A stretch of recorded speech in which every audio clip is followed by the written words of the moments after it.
안녕하십니까. 레피드입니다. 12월 28일 월요일이죠. 네, 두산중공업 보도록 하겠습니다. 오늘 이제 배당락 아죠? 배당 기준일이었죠. 그래서 오늘까지 주식을 들고 계셔야만 이제 배당금을 획득을 할 수 있습니다. 분기마다 배당금을 주는 주식들이 있는데 보통 연말에 배당금 기준을 딱 정하는 주식들이 많기 때문에 네, 잘 생각을 하셔서 매매에 참고하시길 바랍니다. 일단 두산중공업 같은 경우는 배당금과 별로 관련이 없기 때문에 크게 뭐 신경을 안 쓰셔도 될 것 같습니다. 그 전에 이제 코스피 코스닥 네, 보도록 하겠습니다. 코스피 코스닥 오늘 조금 코스피는 상승을 했죠. 네, 거의 보합 마무리를 했는데요. 오늘 기세 좋게 장 초반에 상승을 하다가 장 후반에 점점 하락을 하는 모습이었습니다. 외국인과 기관이 매수를 했는데 특히 이제 기관이 많이 매수를 했습니다. 근데 개인 물량이 거의 1조 정도 매도로 나오면서 뭐 주가가 끝에 좀 하락을 한 것처럼 보이는데 오늘 이제 28일이긴 한데 배당 기준일이긴 했지만 그 10억이죠. 10억 이상 들고 계신 분들이 이제 대주주 기준일이 되기 때문에 10억 이상 좀 애매하게 들고 계셨던 분들은 좀 매도를 하지 않았었을까라는 그런 네, 기사도 봤습니다. 그래서 개인 물량이 오늘 좀 쏟아지지 않았나라는 그런 기사도 있었고요. 코스닥 같은 경우도 마찬가지, 네, 기관이 다 매수를 했고 개인이 매도를 크게 한 모습이었습니다. 차트는 그냥 계속 네, 우상향으로 올라가고 있고요. 우상향이라기보다도 네, 거의 그냥 뭐 네, 차곡차곡 올라가는 게 아니고 그냥 V자로 올라갔기 때문에 너무 가파르게 올라서 좀 걱정이긴 합니다. 그래도 이렇게 뭐 박스권을 횡보하면서 좀 며칠 동안 기어가는 모습이긴 했는데 오늘 또 이제 삼성전자를 비롯해서 또 8만전자 얘기가 나왔죠. 네, 8만원도 찍었고 계속해서 코스피가 상승하는 모습입니다. 올해 이제 거래일이 네, 3일 남았습니다. 화, 수, 목이면 이제 끝이 나는데요. 코스피 어떻게 마무리를 할지 그리고 내년 초에는 어떻게 될지 지켜보도록 하겠습니다. 그 다음 코스닥입니다. 코스닥도 21선 잘 딛고 아슬아슬하게 지금 지지를 하고 있는데요. 다시 한번 양봉이 나오면서 이 21선과 이격을 좀 벌려야 될 것 같습니다. 지금은 조금 불안한 모습이긴 합니다. 하지만 투자자 그 금액을 보았을 때는 네, 외국인과 기관이 완벽하게 매수로 돌아선 것을 볼 수 있고요. 개인이 매도를 하면서 이제 코스닥 수급도 점점 좋아지고 있는 모습입니다. 증시가 이제 뭐 계속 네, 하방 경직성을 띠고 네, 계속 올라가고 있기 때문에 내년 초에도 좋은 모습을 띠지 않을까라는 생각을 해봅니다. 관심 종목 이제 네, 코스닥이 아니죠. 네, 두산중공업 보도록 하겠습니다. 두산중공업 오늘 500원 하락하였고요. 12,850원으로 마무리를 했습니다. 어, 목요일이죠. 네, 목요일에 신주 상장이 되었고 그 신주 상장일에 오히려 상승하는 모습을 보였는데 오늘 또 이렇게 하락을 하면서 힘을 못 쓰는 그런 모습이었습니다. 뭐 근데 일봉상으로 크게 네, 걱정 없어 보입니다. 일단은 주봉이나 월봉상으로 거의 저점을 지금 딛고 있는 추세고요. 60 월봉선 요 밑으로는 웬만하면 떨어뜨리지 않을 것 같습니다. 네. 월봉 거래량도 점점 죽이고 있고 이제는 1월에는 조금 좋은 모습을 보이지 않을까라는 그런 기대감을 보여주는 거래량입니다. 지금 신주 상장이 되고 이제 수급도 좀 붙으면서 다시 한번 우상향을 하면서 올라가지 않을까라는 생각입니다. 지금 이제 하락을 네, 오랫동안 해왔기 때문에 이제는 하락분을 좀 그칠 때가 되었고요. 오늘 투자자는 기관과 외국인이 쌍매도를 했습니다. 일단 코스피, 코스닥 모두 연기금 아니죠. 개인이 매도를 했는데 하필 또 두산중공업은 이렇게 개인만 매수한 것처럼 보이네요. 이게 진짜 개인 물량인지는 뭐 알 수는 없습니다만 일단은 외국인과 기관이 매도를 하였고 연기금이 네, 매도를 좀 하였습니다. 연기금이 매수로 돌아서다가 또 이렇게 매도로 다시 물량을 또 쏟아냈는데요. 뭐 이렇게 건망을 한 2주 정도 하다가 다시 15만 주 정도 쏟았는데 내일부터 또 어떻게 포지션을 잡을지 계속해서 매도 포지션을 잡을지 그쪽을 좀 주의를 하면서 보시면 될 것 같습니다. 뭐 두산중공업은 하루 이틀 투자하는 종목이 아니기 때문에 네, 계속해서 그냥 기다리시면 될 것 같고요. 여기 121선 그리고 60 월봉선 이렇게 차곡차곡 디디는 모습이라 네, 크게 걱정 없이 기다리고 있습니다. 뭐 차트로만 본다면 네, 이때까지만 해도 굉장히 분위기가 좋았죠. 17,000원 돌파를 했을 때요. 네, 이렇게 하락을 끝없이 할 줄은 네, 상상도 못했습니다. 근데 뭐 크게 상승한 거에 대한 그런 박스권 조정이라고 보고요. 네, 크게 이렇게 쌍바닥을 찍고 한번 반등을 줄 것 같고요. 뭐 다른 종목을 한번 볼까요? 뭐 LG화학, 포스코케미칼 이런 거 제가 좀 봤는데 뭐 그런 것도 비슷합니다. 이렇게 가파르게 오르고 나서는 이렇게 실적이 그렇게 악화되지 않았음에도 이렇게 하락을 합니다. 네. 네, 하락한 이후에 전고점을 돌파하면서 이렇게 다시 자리를 잡는 모습이고요. 하락할 때도 뭐 끝없이 내려가죠. 거의. 네. 그래서 이런 종목을 보신다면 네, 지금 두산중공업도 비슷한 포지션을 잡고 다시 한번 반등을 할 때가 되고 있다는 것을 느끼셨으면 합니다. 포스코 케미칼도 마찬가지고요. 이렇게 고점을 찍고 이제 하락을 할 때 많이 내립니다.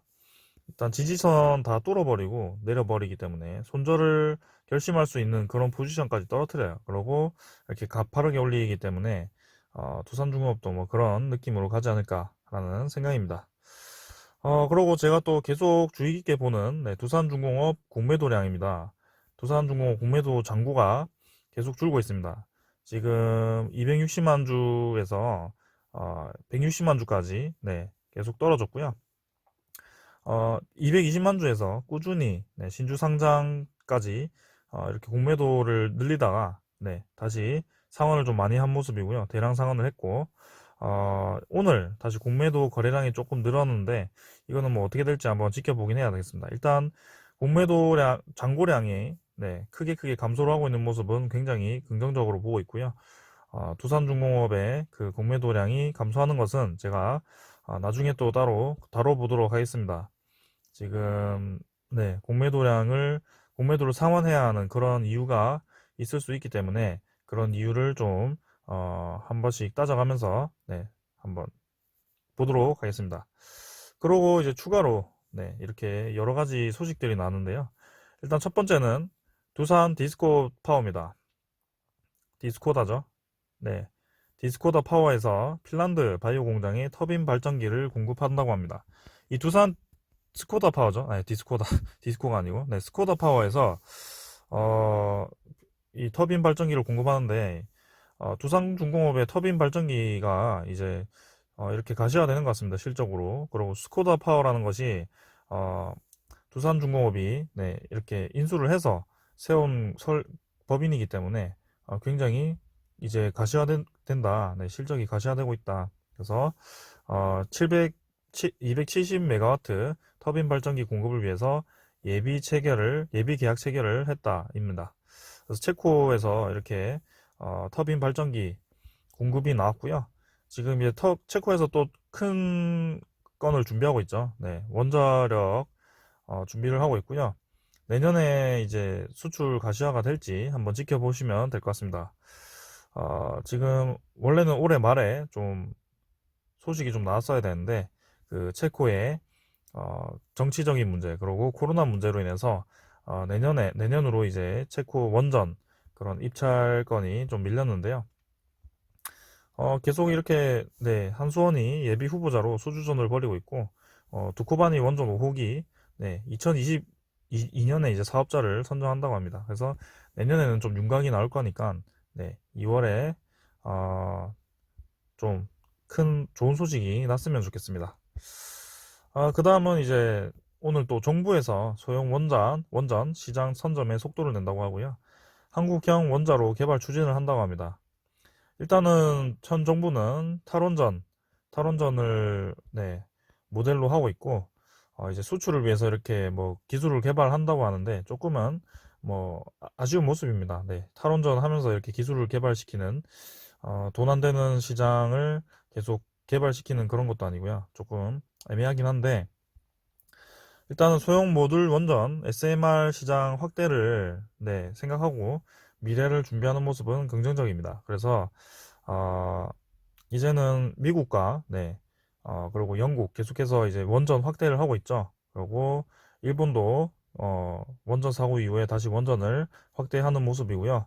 이 소형 원전이 이제 미래 먹거리로 네, 주목받고 있습니다. 그래서 기존의 원전은 크게 너무 건설 비용도 크고 굉장히 크기 때문에 위험성도 높았는데 이제 소형 원자로는 모든 그 구성 요소가 하나의 조그만한 곳에 다 들어가기 때문에 위험도도 적고 네, 경제적이고 그리고 네, 공간 차지도 작고 해서 굉장히 좋습니다.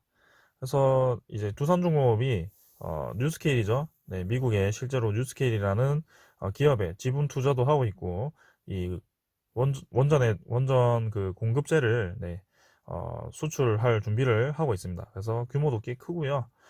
두산중공업이 내년부터 좀 이런 원전 수출도 가시화되지 않을까. 그리고 SMR 기술 개발 이 선점에 이 선두로 다시 주목받지 않을까라는 생각입니다. 그래서 일단 긍정적인 소식이 나왔습니다. 반면에 조금은 아쉬운 소식이 나왔는데 이제는 신한울 3, 4호기가 이제 내년 2월에는 이 고철이 된다고 합니다. 그래서 이 건설 허가 기간이라고 하죠. 그러니까 2월이 지나면 이제 허가를 취소할 수 있게 되고요.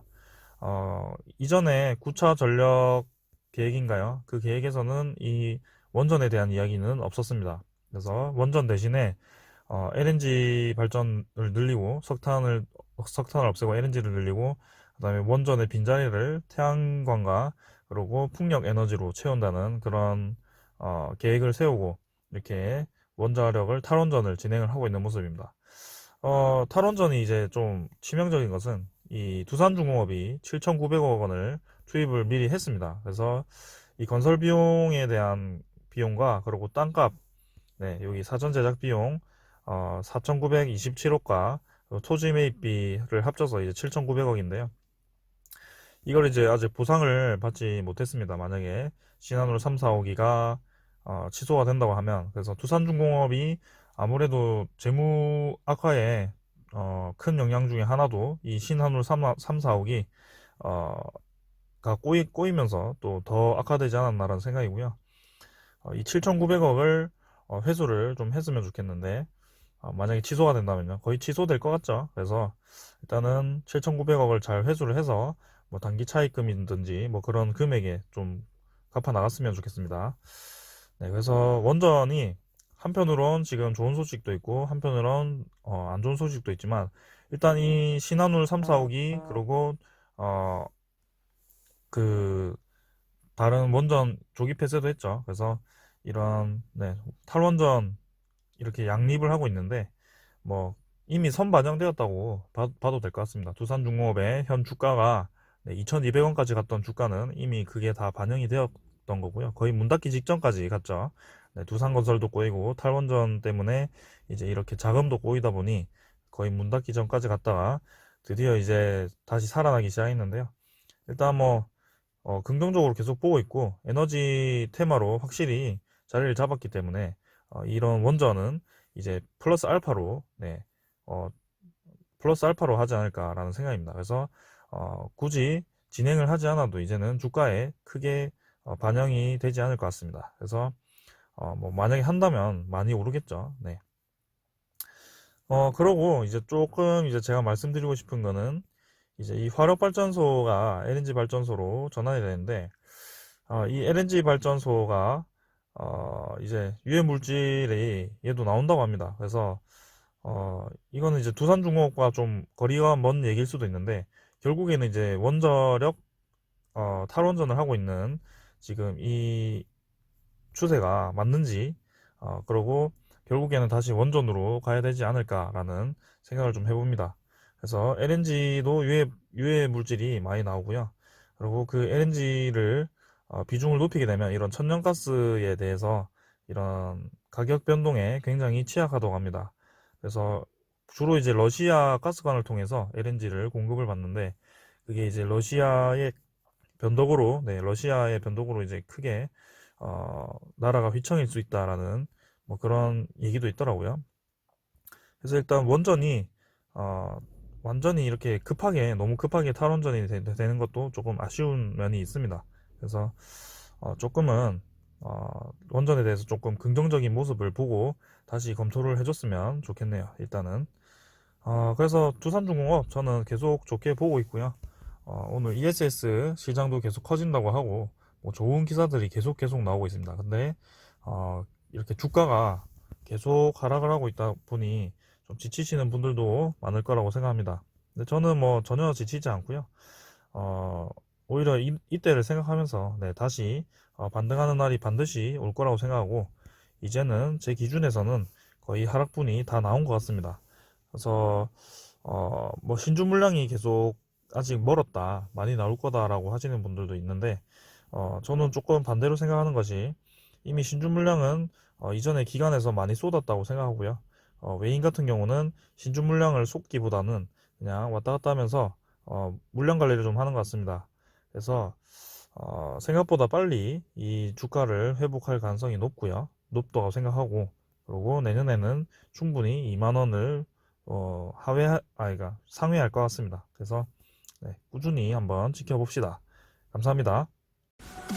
도움이 되셨다면 구독과 좋아요 부탁드릴게요.